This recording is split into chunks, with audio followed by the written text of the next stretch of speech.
First thing ನಾವು goal set ಮಾಡಬೇಕಾಗಿರೋ ಕೆಲಸ, ನಾನು ಆ ಗೋಲ್ನ ಏನಕ್ಕೆ ಸೆಟ್ ಮಾಡ್ತಾ ಇದ್ದೀನಿ, ಇನ್ಫ್ಲೂಯೆನ್ಸಿಂದ ಮಾಡ್ತಾ ಇದ್ದೀನ, ಬೇರೆಯವ್ರ ಇನ್ಫ್ಲೂಯೆನ್ಸಿಂದ ಮಾಡ್ತಾ ಇದ್ದೀನ, ಅಥವಾ ನನ್ನ ಲೈಫ್ಗೆ ಡೆವಲಪ್ಗೋಸ್ಕರ ಮಾಡ್ತಾ ಇದ್ದೀನ, ಇದನ್ನು ಫಸ್ಟ್ ಅವ್ರು ಯೋಚನೆ ಮಾಡಬೇಕು. ಎರಡನೇದು, ಅವರು ಎಷ್ಟು ಸ್ಟ್ರಾಂಗಾಗಿ ನೋಡಬೇಕು ಅಂತ ಅಂದರೆ, ನಾವು ಗೋಲ್ ಸೆಟ್ ಮಾಡಬೇಕಾದ್ರೆ ಈಗ ತುಂಬ ಜನ ಏನು ಮಾಡ್ತಾರೆ, ನೀನು ಈ ಥರ ಅನ್ಕೋ, ಮ್ಯಾನಿಫೆಸ್ಟೇಷನ್, ಸೊ ನೀನು ಇದು ಅನ್ಕೋ ಆಗುತ್ತೆ, ಲಾ ಆಫ್ ಅಟ್ರಾಕ್ಷನ್, ನೀನೇನು ಅನ್ಕೊಳ್ತೀಯ ಅದಾಗುತ್ತೆ ಅಂತ ಹೇಳ್ತಾರೆ. ಹೌದು, ನೀವೇನು ಅನ್ಕೊಳ್ತೀರ ಅದು ಗ್ಯಾರಂಟಿ ಆಗುತ್ತೆ, ಆಯಿತಾ. ಅನ್ಕೊಬೇಕಾದ್ರೇ ನಿಮಗೆ ಡೌಟ್ ಇದ್ರೆ ಇದಾಗಲ್ಲ ಅಂತ, ಅದು ಮೊದಲನೇದಾಗಲ್ಲ. ಸೊ ಗೋಲ್ ಸೆಟ್ ಹೆಂಗೆ ಮಾಡ್ಕೋಬೇಕು, ಫಸ್ಟ್ ಥಿಂಗ್ ಅಂದರೆ ನಿಮಗೆ ಅದು ಯಾಕೆ ಮಾಡಬೇಕು ಅನ್ನೋದು ಒಂದಾದರೆ, ಎರಡನೇದು ಪಾಸಿಬಿಲಿಟಿ ನೋಡಬೇಕು. ನನ್ನ ಕೆಪಾಸಿಟಿ ಏನು, ಈಗ ನಾನು ಈ ಮಂತೇನೆ ನಾನು ಇನ್ನು 3 ಮಂತ್ಸಲ್ಲಿ ನಾನು ಒಂದು ಕೋಟಿ ಅಚೀವ್ ಮಾಡ್ತೀನಿ. ಓಕೆ, 1 ಕೋಟಿ ಅಚೀವ್ ಮಾಡ್ತೀನಿ ಅನ್ನೋದು ನನ್ನ ಕನಸು, ನನ್ನ ಸಂಕಲ್ಪ. ಆ ಸಂಕಲ್ಪಕ್ಕೆ ಏನು ಪ್ರಿಪೇರ್ ಆಗಿದ್ದೀರಾ? ಈಗ 1 ಕೋಟಿ ಅಚೀವ್ ಮಾಡಬೇಕು ಅಂದರೆ ನಾನು ಎಷ್ಟು ಅವರ್ ಕೆಲಸ ಮಾಡಬೇಕು, ನನ್ನ ಬಿಸ್ನೆಸ್ ಏನಿದೆ, ನಾನು ಎಷ್ಟು ರೀಚ್ ಮಾಡಬೇಕಾಗಿದೆ ಕ್ಲೈಂಟ್ಸ್ನ ಅಥವಾ ಕಸ್ಟಮರ್ಸ್ನ, ಇದೆಲ್ಲ ಅವ್ರು ಯೋಚನೆ ಮಾಡಬೇಕು. ಸೊ ಇಲ್ಲಿ ನಾನೇನು ಹೇಳೋದು, ಫಸ್ಟು ಅವ್ರಿಗೆ ಹೇಗೆ ಸೆಟ್ ಮಾಡ್ಕೊಬೇಕು ಅನ್ನೋ ಡೌಟ್ ಇದೆ ಅಂದರೆ, ಚಿಕ್ಕ ಚಿಕ್ಕ ಗೋಲ್ನ ಸೆಟ್ ಮಾಡಬೇಕು. ಅದಕ್ಕೆ ಏನು ಹೇಳ್ತಾರೆ ಅಂದರೆ, ಒಟ್ಟಿಗೆ ಎಲ್ಲಾನು ಹಾಕ್ಕೊಂಡು ಏನೂ ಅಚೀವ್ ಮಾಡದೇ ಇದ್ದರೆ ನಮಗೆ ಪ್ರೆಷರ್ ಆಗುತ್ತೆ, ನಮ್ಮ ಮೇಲೆ ನಮಗೇನೆ ಒಂಥರ ಸೆಲ್ಫ್ ಲವ್ ಹೋಗ್ಬಿಡುತ್ತೆ, ನಾನು ಯೂಸ್ಲೆಸ್, ನನ್ನ ಕೈಲಿ ಏನೂ ಮಾಡೋಕ್ಕಾಗಲ್ಲ ಅಂತ. ನನ್ನ ರಿಕ್ವೆಸ್ಟ್ ಈ ವರ್ಷದಿಂದ ಯಾರು ನಿಮ್ಮನ್ನು ನೀವು ಬ್ಲೇಮ್ ಮಾಡ್ಕೋಬೇಡಿ, ಓಕೆ. ಅಟ್ಲೀಸ್ಟ್ ಈ ಇಯರಿಂದ ಆದ್ರೂ ನನ್ನ ಕೈಲಿ ಆಗಲಿಲ್ಲ ಅಂದರೂ ಪರವಾಗಿಲ್ಲ. ನಾನೇನು ಮಾಡ್ತೀನಿ, ಫಾರ್ ಎಕ್ಸಾಂಪಲ್ ನಾನು ಈ ಗೋಲ್ ಸೆಟ್ ಮಾಡ್ಕೊಬೇಕಾದ್ರೆ ನಾನು ನನ್ನ ಸೆಲ್ಫ್ ಹೇಳ್ತೀನಿ, ಬಿಕಾಸ್ ಎಲ್ಲರೂ ಅವ್ರವ್ರ ಲೈಫ್ನ ನೋಡ್ಕೊಳ್ಳೋಕೆ ಹೆಲ್ಪ್ ಆಗುತ್ತೆ. ನಾನು ಬುಕ್ಕಲ್ಲಿರೋದೇನೋ ತಂದು ಹೇಳೋಕ್ಕಿಂತ. ನನಗೆ ಡೌಟ್ ಇತ್ತು ಏನು ಮಾಡಬೇಕು ಅಂತ. ನಾನು ಕೂತ್ಕೊಂಡು ಪ್ಲ್ಯಾನ್ ಮಾಡಿದ್ದೇನೆಂದರೆ, ತುಂಬ ಜನ ಒಟ್ಟೊಟ್ಟಿಗೆ ಸುಮಾರು ನಾನು ಈ ವರ್ಷದಿಂದ ಜಂಕ್ ಫುಡ್ಸ್ ಬಿಡ್ತೀನಿ, ಈ ವರ್ಷದಿಂದ ಬೆಳಗ್ಗೆ ಬೇಗ ಎದ್ದೊಳ್ತೀನಿ, ಈ ವರ್ಷದಿಂದ ನಾನು ಅದನ್ನ ಮಾಡ್ತೀನಿ ಅಂತ ಲಿಸ್ಟ್ ಜಾಸ್ತಿ ಮಾಡ್ಕೊಳ್ತಾರೆ. ನಾನು ಅದಕ್ಕೆ ಏನು ಹೇಳ್ತೀನಿ ಅಂದರೆ, ಫಸ್ಟು ನಿಮಗೆ ಮೇಜರಾಗಿ ಶಿಫ್ಟ್ ಆಗಬೇಕಾಗಿರೋದು ಯಾವುದರಲ್ಲಿ, ಓಕೆ.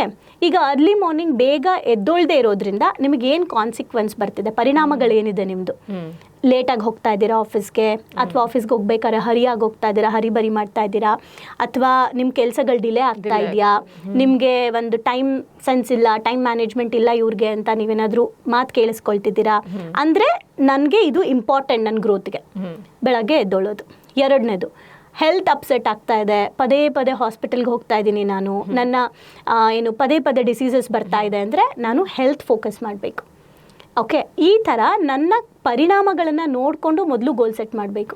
ನಾವೆಲ್ಲ ಗೋಲ್ ಸೆಟ್ ಅಂದರೆ ಫಸ್ಟ್ ಏನು ಅಂದ್ಕೊಂಡಿದ್ದೀವಿ ಅಂದರೆ, ರೇಂಜ್ ರೋವರು, BMW, ಈ ವರ್ಷ ಮನೆ ಕಟ್ಟಬೇಕು, ಹಾಂ ನಾನು ಈ ವರ್ಷ ಮನೆ ಕಟ್ಟಬೇಕು, ಈ ವರ್ಷ ನಾನು ಅದು ತೊಗೋಬೇಕು ಇದು ತೊಗೋಬೇಕು ಅನ್ನೋಕ್ಕಿಂತ, ಈ ವರ್ಷ ನಾನು ಎಷ್ಟು ಕೆಲಸ ಮಾಡಬೇಕು, ಈ ವರ್ಷ ನಾನು ಎಷ್ಟು ಸರ್ವಿಸ್ ಮಾಡಬೇಕು ನನ್ನ ಫೀಲ್ಡಲ್ಲಿ, ನನ್ನನ್ನು ನಾನು ಎಷ್ಟು ಬದಲಾಯಿಸಬಹುದು. ಇದಕ್ಕೆ ಎಲ್ಲ ದೊಡ್ಡ ದೊಡ್ಡ ಸಕ್ಸಸ್ಫುಲ್ ಪರ್ಸನ್ ಏನು ಹೇಳ್ತಾರೆ ಅಂದರೆ, ನೀವು ಏನು ತೊಗೊಬೇಕು ಅಂತ ಯೋಚನೆ ಮಾಡೋದಕ್ಕಿಂತ ನೀವು ಏನು ಆಗಬೇಕು ಅಂತ ಯೋಚನೆ ಮಾಡಿ, ಅಂದರೆ ನೀವು ಸೆಲ್ಫ್ ಏನಾಗಬೇಕು ಅಂತ ಯೋಚನೆ ಮಾಡಿ. ನೆನ್ನೆಗಿಂತ ಇವತ್ತು ನೀವೆಷ್ಟು ಇಂಪ್ರೂವ್ ಆಗಿದ್ದೀರಾ, ಅದೇ ನಿಮ್ಮ ಸಕ್ಸಸ್ ಅಂತ ಮಹೇಂದ್ರ ಸಿಂಗ್ ಧೋನಿ ಅವರು ಹೇಳ್ತಾರೆ. ಸೊ ನೀವು ಗೋಲ್ ಸೆಟ್ ಮಾಡಬೇಕಾದ್ರೆ ನನ್ನ ಒಂದೊಂದು ಸ್ಟೆಪ್, ನನ್ನ ಪ್ರತಿಯೊಂದು ಗೋಲು ನನ್ನನ್ನು ಸೋಲ್ ಲೆವೆಲ್ಲಿಂದ ನನ್ನನ್ನು ಈ ಒಂದು ಲೈಫಲ್ಲಿ ನಾನು ಗ್ರೋತ್ ಮಾಡ್ತಾ ಇದೆಯಾ, ನನ್ನ ಕೆರಿಯರಲ್ಲಿ, ನನ್ನ ಹೆಲ್ತಲ್ಲಿ ಅಂತ ನೋಡ್ಕೊಬೇಕು. ಆ ಕ್ಲಾರಿಟಿ ಇಟ್ಕೊಂಡು ಯಾವುದೋ ಒಂದು 5-6 ಆಯ್ಕೆ ಮಾಡಿಕೊಂಡು ಅದ್ರ ಮೇಲೆ ಫೋಕಸ್ ಮಾಡಿದ್ರೆ ಹೆಲ್ಪ್ ಆಗುತ್ತೆ. ಸುಮ್ಮನೆ ಎಲ್ಲ ಒಟ್ಟಿಗೆ ಹಾಕ್ಕೊಳ್ಳೋಕ್ಕಿಂತ ಈ ಮಂತ್ ನಾನು ಇದನ್ನು ಇಂಪ್ಲಿಮೆಂಟ್ ಮಾಡ್ತೀನಿ, ಈ ಮಂತ್ ನಾನು ಇದನ್ನು ಇಂಪ್ಲಿಮೆಂಟ್ ಮಾಡ್ತೀನಿ, ಹಾಗೆ ಸೆಟ್ ಮಾಡಬೇಕು. ಆ್ಯಂಡ್ ಯಾವುದೇ ಕಾರಣಕ್ಕೂ ಇವ್ರು ಹಳೇದು ಮಾಡಿಲ್ಲ ಅಂತ ಇರ್ತಾರಲ್ಲ, ಫಸ್ಟು ಆ ಕ್ಯಾಲೆಂಡರ್ನ ಚೇಂಜ್ ಮಾಡೋಕ್ಕೆ ಮುಂಚೆ ಇವರು, ಈಗ ವರ್ಷ ಹೇಗಿದ್ರು ಚೇಂಜ್ ಆಯ್ತಲ್ವಾ, ಈ ಕ್ಯಾಲೆಂಡರ್ನ ನೀವು ಮನೇಲಿ ಇಟ್ಕೊಳ್ತೀರಾ? ಇಲ್ಲ, ಕರೆಕ್ಟಾ? ಹಾಗೆ ನಮ್ಮ ಹಳೆಯ ಹ್ಯಾಬಿಟ್ಸ್ಗಳನ್ನು ನಾವು ಆಚೆ ಹಾಕಲೇಬೇಕು. ಅದಕ್ಕೆ ಈಗ ಯುಗಾದಿ ಹಬ್ಬ ಅವೆಲ್ಲ ಬಂದಾಗ ಮನೆ ಕ್ಲೀನ್ ಮಾಡೋದು ಯಾಕೆ ಅಂದರೆ ಹಳೇದನ್ನ ಆಚೆ ಹಾಕೋಕ್ಕೆ. ಈಗ ನಮಗೂ ಕೂಡ ನಮ್ಮ ಹಳೆಯ ಥಾಟ್ಸ್ಗಳು, ನಾನು ಹೇಗೆ ಬದುಕ್ತಾ ಇದ್ದೀನಿ, ಗಾಸಿಪ್ ಮಾಡ್ತಾ ಇದ್ದೀನಾ, ಕೆಟ್ಟ ಯೋಚನೆ ಮಾಡ್ತಾ ಇದ್ದೀನಾ, ಏನು ಮಾಡ್ತಾ ಇದ್ದೀನಿ, ಆ ಥಾಟ್ಸಿಂದ ಫಸ್ಟು ಅದನ್ನು ಡ್ರಾಪ್ ಮಾಡಿದ್ರೆ ನಿಮಗೆ ಹೊಸ ಸಂಕಲ್ಪ ಮಾಡ್ಕೊಳ್ಳೋಕ್ಕೆ ಹೆಲ್ಪ್ ಆಗುತ್ತೆ. ಈಗ ಹೆಂಗೆ ಅಂದರೆ, ಒಂದು ಪಾತ್ರೆಯಲ್ಲಿ ಮೊಸರಿದೆ, ನೀವೆಷ್ಟೇ ಹಾಲು ಹಾಕಿದ್ರೂ ಅದು ಒಡೆಯುತ್ತೆ, ಕರೆಕ್ಟಾ? ಸೊ ಅದಕ್ಕೆ ನಾನು ಫಸ್ಟ್ ಏನು ಹೇಳ್ತೀನಿ ಅಂದರೆ, ನಿಮಗೆ ಡೌಟ್ ಇರಬಾರ್ದು ನಿಮ್ಮ ಸಂಕಲ್ಪದಲ್ಲಿ. ಅಂದರೆ ನಿಮ್ಮ ಥಾಟ್ಸ್, ನಿಮ್ಮ ಆಲೋಚನೆ, ನಿಮ್ಮ ಮನಸ್ಸನ್ನು ಫಸ್ಟ್ ಕ್ಲೀನ್ ಮಾಡ್ಕೊಳ್ಳಿ. ಹಳೇದು ನನ್ನ ಕೈಲಿ ಮಾಡೋಕ್ಕಾಗಿಲ್ಲ, ನಾ ಹೇಳಿದ್ನಲ್ಲ ನನ್ನ ಸೆಲ್ಫ್ ಅಂತ, ಹಳೇದು ನನ್ನ ಕೈಲಿ ಮಾಡೋಕ್ಕಾಗಿಲ್ಲ ಅನ್ನೋದನ್ನ ಹೇಗೆ ತೊಗೊಂಡೆ ಅಂದರೆ, ಹೌದು ನನ್ನ ಕೈಲಿ ಮಾಡೋಕ್ಕಾಗಿಲ್ಲ, ಆದರೆ ನಾನು ಎಷ್ಟೊಂದು ಮಾಡಿದ್ದೀನಿ ಕೂಡ. ಸೊ ನನ್ನ ಕೈಲಿ ಕೆಲವೊಂದನ್ನು ಮಾಡೋಕ್ಕಾಗುತ್ತೆ ಅಂದರೆ ನನಗೆ ಇದನ್ನೂ ಮಾಡೋಕ್ಕಾಗತ್ತೆ.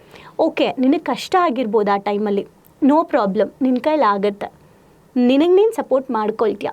ಈ ಥರ ಸೆಲ್ಫ್ ಟಾಕ್ ಮಾಡ್ಕೊಳ್ಳೋದ್ರಿಂದ ನಿಮಗೆ ಡೌಟ್ ಇಲ್ಲದೆ ಗೋಲ್ನ ನೀಟಾಗಿ ಸೆಟ್ ಮಾಡ್ಬೋದು.